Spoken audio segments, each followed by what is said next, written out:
Juan Jos, esta es tu última oportunidad de retractarte y de reconocer todos tus errores.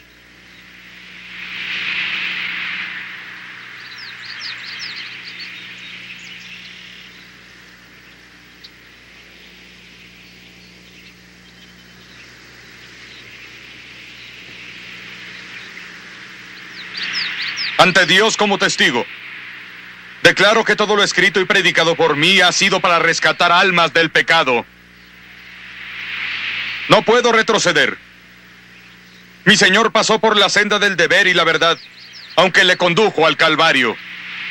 ¿Cómo yo, uno de sus humildes imitadores, podría retroceder ahora? Testificar la verdad de Dios es más importante que la vida.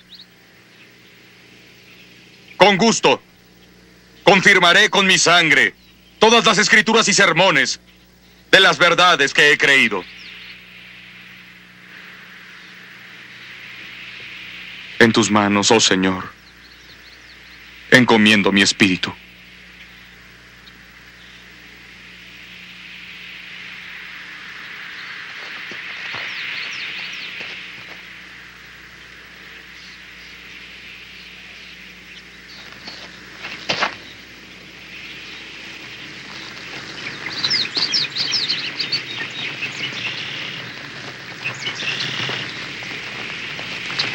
Jesús, hijo de David, ten misericordia de mí. Jesús, hijo de David, ten misericordia de mí. Jesús, hijo de David, ten misericordia de mí.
El presente europeo está en deuda con este hombre. Su doctrina creó no solo una nueva iglesia, sino también una nueva moralidad. Toda la era histórica está relacionada con su nombre. Los comienzos del siglo XXI pueden ser denominados como los comienzos de Martín Lutero, que fue el fundador del protestantismo y el padre de la Reforma. Martín Lutero nació en el pequeño municipio alemán de Eisleben. El joven heredó los toscos rasgos del plebeyo y la incorregible obstinación de su padre, un campesino rico. Sus padres soñaban con que su hijo se convirtiera en un hombre de leyes y con gusto pagaron una considerable suma por sus estudios. Una vez en la Facultad de Leyes de la Universidad de Erfurt, Martín aprendió a realizar densos discursos y por ello fue apodado como el filósofo. Siguiendo una costumbre de estudiantes, el futuro abogado ahorraba algo de dinero cantando y tocando el laúd en las calles y al parecer tuvo bastante éxito. Ursula Kott se dio cuenta del talento del joven y le propuso convertirse en el tutor de su hijo. En esta lujosa casa, por primera vez, conoció a religiosos que le impresionaron por su libertad de pensamiento.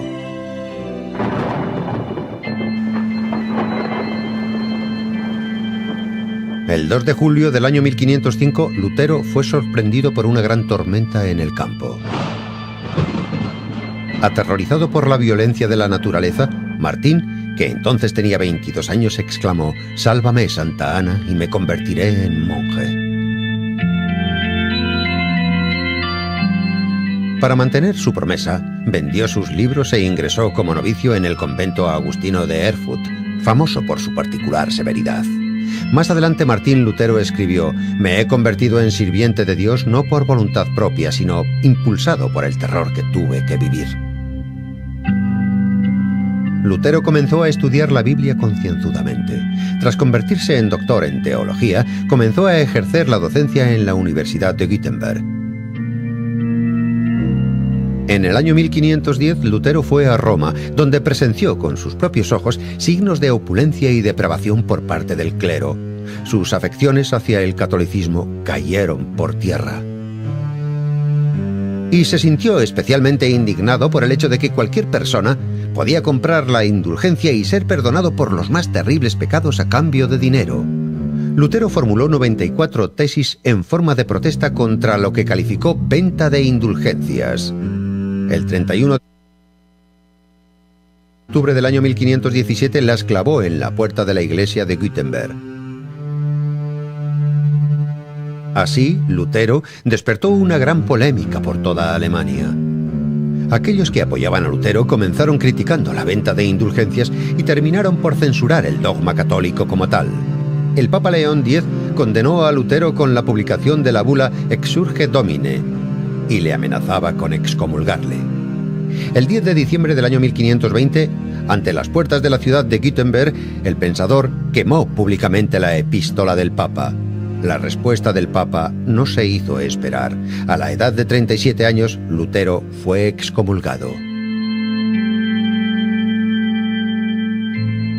Tras la excomunión, Lutero encontró cobijo en el castillo del príncipe de Sajonia para evitar así a la Inquisición. Allí comenzó a desarrollar la doctrina de la que hablaremos posteriormente.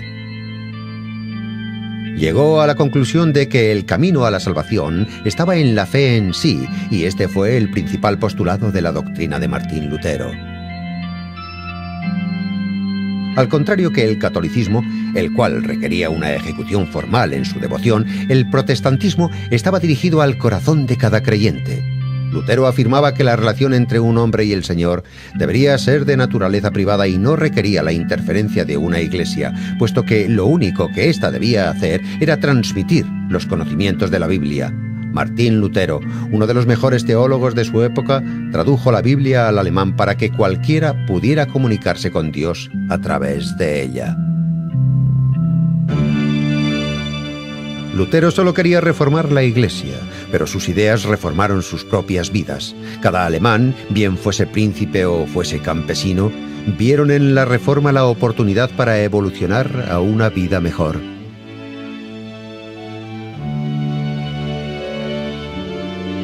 En el año 1524 surge la guerra entre campesinos y señores. Lutero no apoyaba la revuelta de la gente y, como un burgués más, animó a la represión de los rebeldes para restablecer el orden.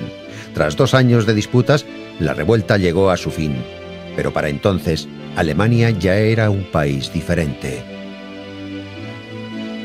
Las iglesias luteranas eran cada vez más populares y empezaron a prosperar libres de estereotipos y ceremonias complicadas.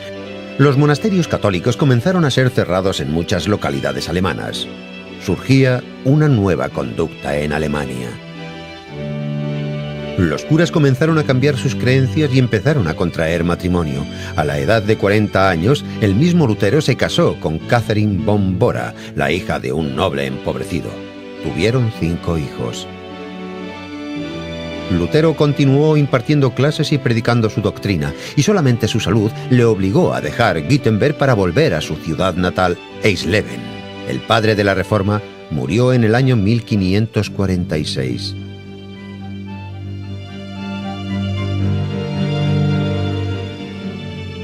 El destino de Martín Lutero fue un asombroso ejemplo de la realización de una idea. Un hombre de familia rural se convirtió en un líder que predestinó el futuro de Europa.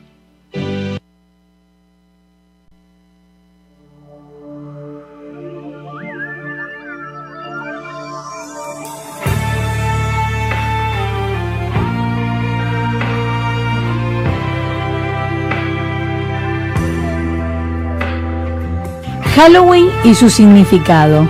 Entrando en el mes de octubre se espera cada año y con mayor fuerza la fiesta de Halloween.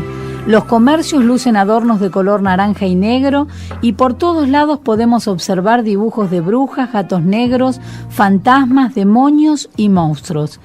Muchas ciudades se alistan para la fecha importante, pero ¿se habrán puesto a pensar qué es lo que están festejando? Saben del origen histórico de la fecha de Halloween, sin embargo el mundo se prepara para festejarlo. Para empezar a hablar de Halloween, sus orígenes fueron célticos, que abarcaba Irlanda, Escocia, norte de Francia y Gales. Los druidas eran un grupo de sacerdotes celtas adoradores del dios de la muerte. Los druidas eran maestros en el exoterismo, conocían a la perfección los secretos de estas criaturas vegetales y se inspiraban en la magia arbolaria y racional para crear un horóscopo que ayudaba al hombre a conocer su carácter. Consideraban sagrados el roble y el muérdago que cortaban con una hoz de oro y revestidos de blanco. Coronados de hojas de roble, se cree que el célebre Stonehenge, construido como observatorio astronómico, fue utilizado más tarde como templo druida. Las piedras en círculos y los demás sitios adyacentes al llamado templo central fueron construidos y utilizados por místicos druidas. Cada año, el 31 de octubre, los druidas celebraban la noche del nuevo año céltico en honor de su dios. La fiesta de Halloween comienza en realidad 6 semanas antes del 31 de octubre. El 31 de octubre en realidad es el último día. Se comienza con ayunos, con sacrificios de animales pequeños y luego se va aumentando hasta que llega a la noche de brujas del 31, donde vienen los supuestos espíritus a comunicarse con los seres vivos.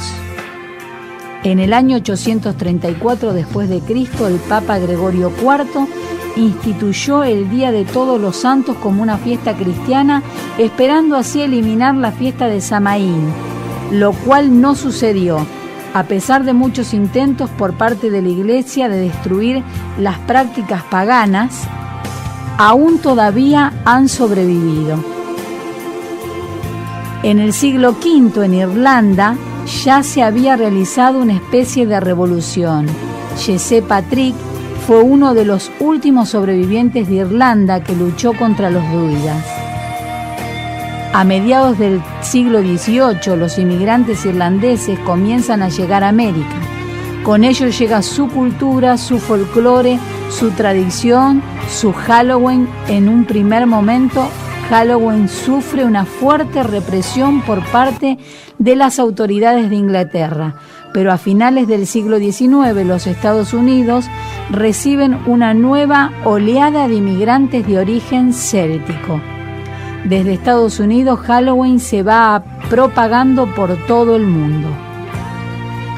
En Estados Unidos, Halloween evoluciona y se desentiende de la tradición cristiana. Se convierte en una noche de dulces, bromas, disfraces y películas de terror, brujas, fantasmas, duendes y espíritus.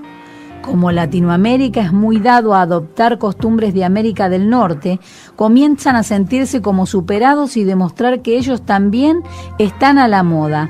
Y esto ahora ha crecido porque usted lo está viendo cada vez más.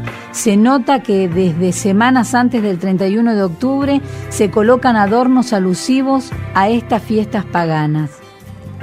Se hacen como bromas vestirse como brujas, vampiros, sin darse cuenta que participan de fiestas satánicas. Pero detrás de esto hay toda una obra satánica. En la actualidad, Halloween es día de publicidad para los comerciantes. Es una noche donde las personas decentes se convierten en exhibicionistas insolentes. El 60% de los disfraces de Halloween es vendido a los adultos. En Estados Unidos hay lugares residenciales, todas casas son decoradas como si fuesen cementerios. Hay lápidas en los jardines y uno pasa por la puerta y ve cajones de muerto. Lo hacen así como broma para que la gente participe de estas fiestas malintencionadas. Las escuelas públicas son grandes promotores, incluso dan más énfasis a esta fiesta que al Día de la Independencia. Los comerciantes aprovechan estas fiestas para lanzar al mercado confites con mensajes alusivos al ocultismo. La mayor oferta de venta mundial de golosinas se realiza en Estados Unidos y en Europa con motivo de Halloween. Es un sinnúmero de toneladas que las familias compran para repartir a los niños que están disfrazados de brujas, fantasmas, demonios, que recorren los barrios tocando las puertas.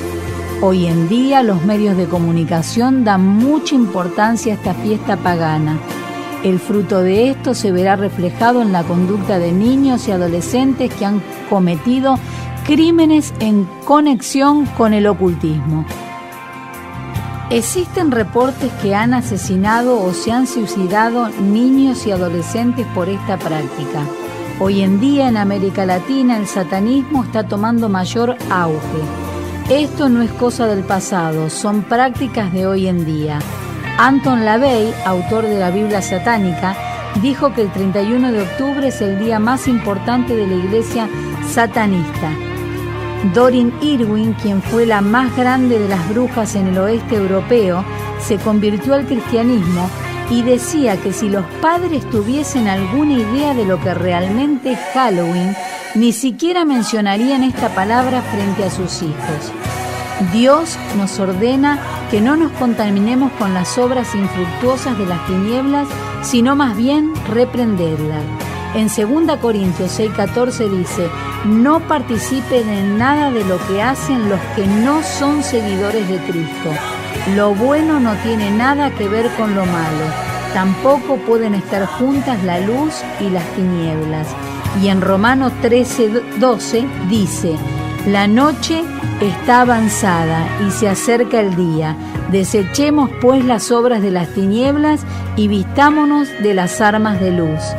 El Rey de Reyes, el Señor de Señores, Jesucristo pronto viene y necesita que nosotros seamos seguidores de la luz.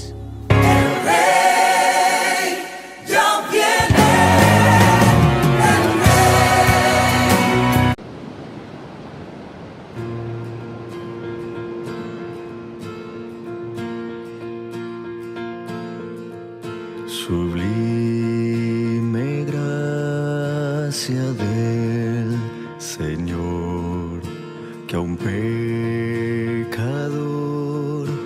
salvó. Fui ciego, mas hoy veo yo, perdido y él me halló.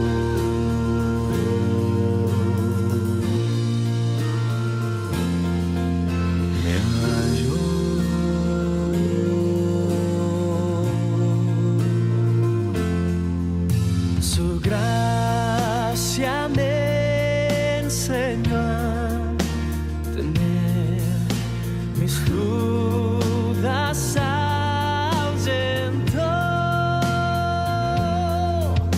Oh, cuán precioso fue mi ser cuando Él me transformó.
Brillando este cual sol, yo cantaré por siempre allí su amor que me salva.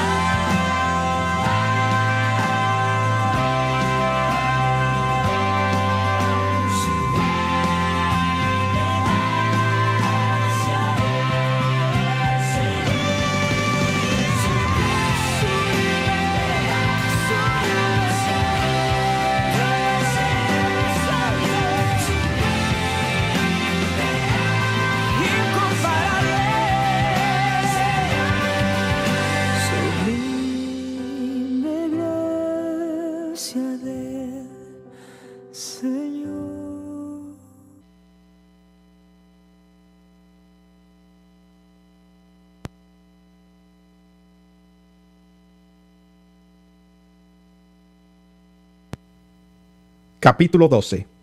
Por lo tanto, hermanos, tomando en cuenta la misericordia de Dios, les ruego que cada uno de ustedes, en adoración espiritual, ofrezca su cuerpo como sacrificio vivo, santo y agradable a Dios. No se amolden al mundo actual, sino sean transformados mediante la renovación de su mente. Así podrán comprobar cuál es la voluntad de Dios, buena, agradable y perfecta. Por la gracia que se me ha dado, les digo a todos ustedes, nadie tenga un concepto de sí más alto que el que debe tener, sino más bien piense de sí mismo con moderación, según la medida de fe que Dios le haya dado. Pues así como cada uno de nosotros tiene un solo cuerpo con muchos miembros, y no todos estos miembros desempeñan la misma función, también nosotros, siendo muchos, formamos un solo cuerpo en Cristo, y cada miembro está unido a todos los demás. Tenemos dones diferentes, según la gracia que se nos ha dado. Si el don de alguien es el de profecía, que lo use en proporción con su fe. Si es el de prestar un servicio, que lo preste. Si es el de enseñar, que enseñe. Si es el de animar a otros, que los anime. Si es el de socorrer a los necesitados, que dé con generosidad. Si es el de dirigir, que dirija con esmero.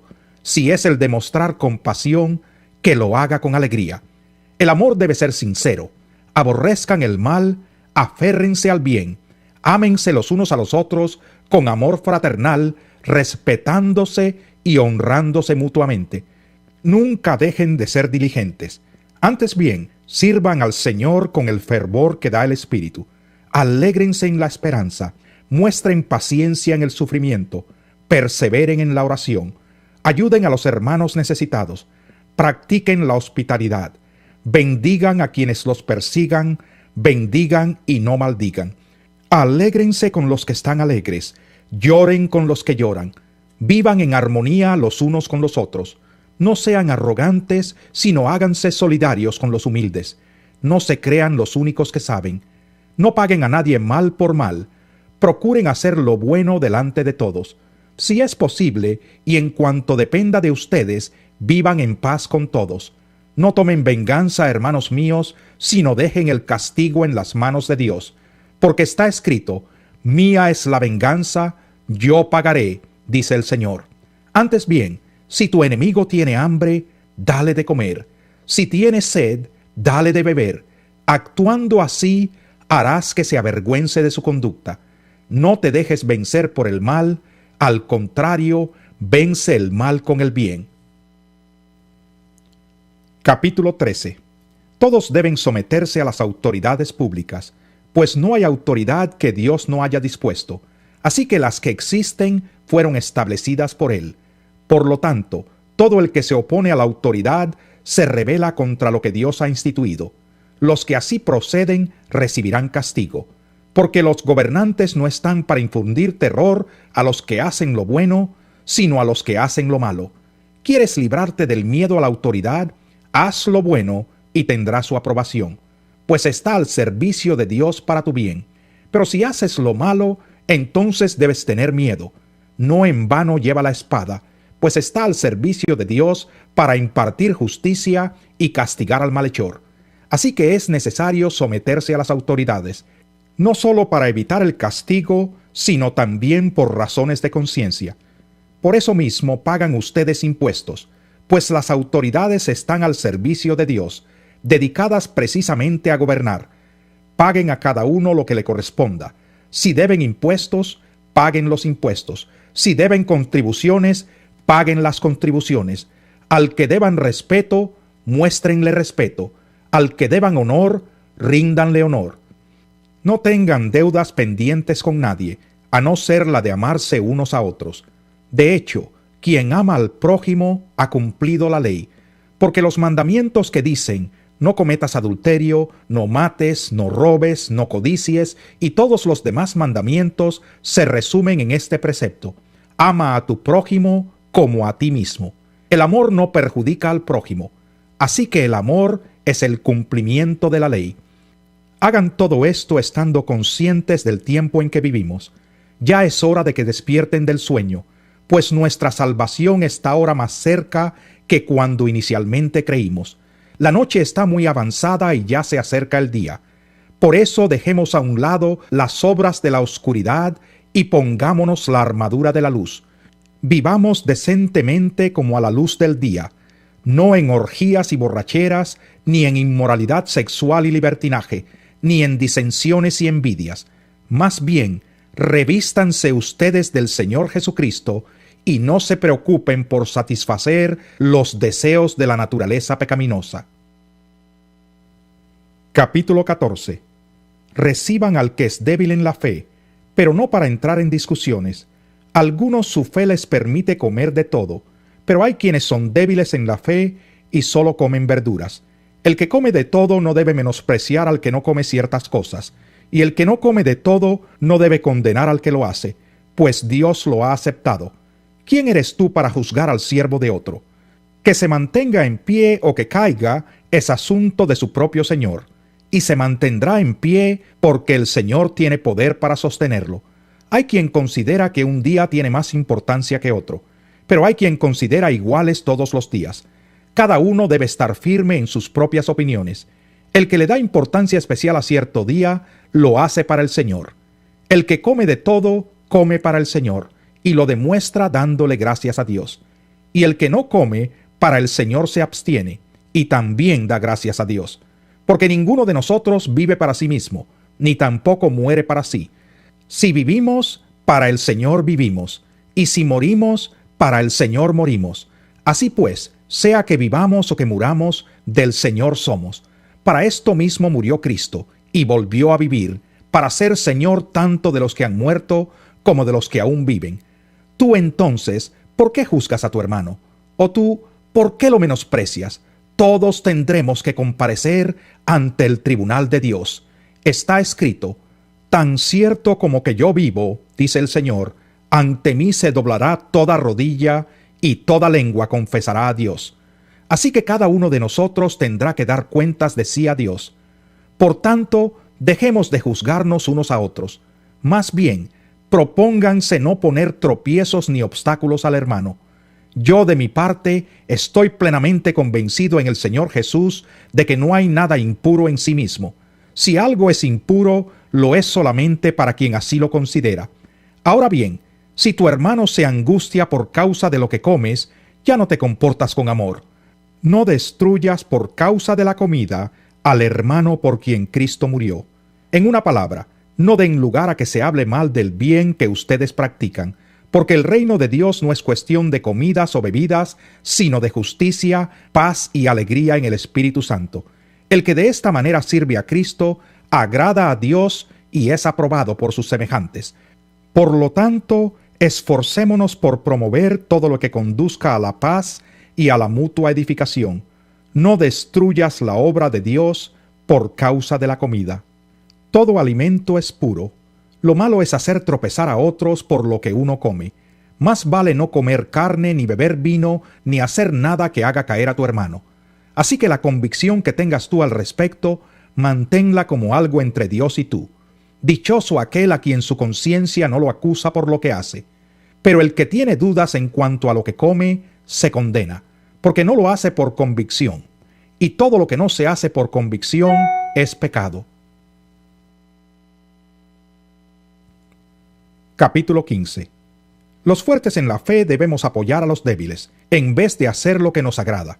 Cada uno debe agradar al prójimo para su bien, con el fin de edificarlo. Porque ni siquiera Cristo se agradó a sí mismo, sino que, como está escrito, sobre mí han recaído los insultos de tus detractores. De hecho, todo lo que se escribió en el pasado se escribió para enseñarnos, a fin de que, alentados por las Escrituras, perseveremos en mantener nuestra esperanza. Que el Dios que infunde aliento y perseverancia les conceda vivir juntos en armonía, conforme al ejemplo de Cristo Jesús, para que con un solo corazón y a una sola voz glorifiquen al Dios y Padre de nuestro Señor Jesucristo. Por tanto, acéptense mutuamente, así como Cristo los aceptó a ustedes para gloria de Dios. Les digo que Cristo se hizo servidor de los judíos para demostrar la fidelidad de Dios, a fin de confirmar las promesas hechas a los patriarcas, y para que los gentiles glorifiquen a Dios por su compasión. Como está escrito, por eso te alabaré entre las naciones, cantaré salmos a tu nombre. En otro pasaje dice, alégrense naciones con el pueblo de Dios. Y en otra parte, alaben al Señor naciones todas, pueblos todos, cántenle alabanzas. A su vez Isaías afirma, brotará la raíz de Isaí, el que se levantará para gobernar a las naciones, en él los pueblos pondrán su esperanza. Que el Dios de la esperanza los llene de toda alegría y paz a ustedes que creen en él, para que rebosen de esperanza por el poder del Espíritu Santo. Por mi parte, hermanos míos, estoy seguro de que ustedes mismos rebosan de bondad, abundan en conocimiento y están capacitados para instruirse unos a otros. Sin embargo, les he escrito con mucha franqueza sobre algunos asuntos, como para refrescarles la memoria. Me he atrevido a hacerlo por causa de la gracia que Dios me dio para ser ministro de Cristo Jesús a los gentiles. Yo tengo el deber sacerdotal de proclamar el Evangelio de Dios, a fin de que los gentiles lleguen a ser una ofrenda aceptable a Dios, santificada por el Espíritu Santo. Por tanto, mi servicio a Dios es para mí motivo de orgullo en Cristo Jesús. No me atreveré a hablar de nada, sino de lo que Cristo ha hecho por medio de mí, para que los gentiles lleguen a obedecer a Dios. Lo ha hecho con palabras y obras, mediante poderosas señales y milagros, por el poder del Espíritu de Dios. Así que, habiendo comenzado en Jerusalén, he completado la proclamación del Evangelio de Cristo por todas partes, hasta la región de Iliria. En efecto, mi propósito ha sido predicar el Evangelio donde Cristo no sea conocido, para no edificar sobre fundamento ajeno. Más bien, como está escrito, los que nunca habían recibido noticia de él, lo verán, y entenderán los que no habían oído hablar de él. Este trabajo es lo que muchas veces me ha impedido ir a visitarlos. Pero ahora que ya no me queda un lugar donde trabajar en estas regiones, y como desde hace muchos años anhelo verlos, tengo planes de visitarlos cuando vaya rumbo a España.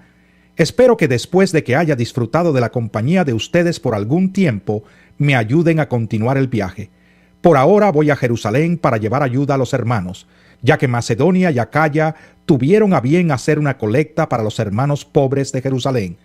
Lo hicieron de buena voluntad, aunque en realidad era su obligación hacerlo, porque si los gentiles han participado de las bendiciones espirituales de los judíos, están en deuda con ellos para servirles con las bendiciones materiales. Así que una vez que yo haya cumplido esta tarea y entregado en sus manos este fruto, saldré para España y de paso los visitaré a ustedes. Sé que cuando los visite, iré con la abundante bendición de Cristo. Les ruego, hermanos, por nuestro Señor Jesucristo y por el amor del Espíritu, que se unan conmigo en esta lucha y que oren a Dios por mí. Pídanle que me libre de caer en manos de los incrédulos que están en Judea, y que los hermanos de Jerusalén reciban bien la ayuda que les llevo. De este modo, por la voluntad de Dios, llegaré a ustedes con alegría y podré descansar entre ustedes por algún tiempo. El Dios de paz sea con todos ustedes. Amén.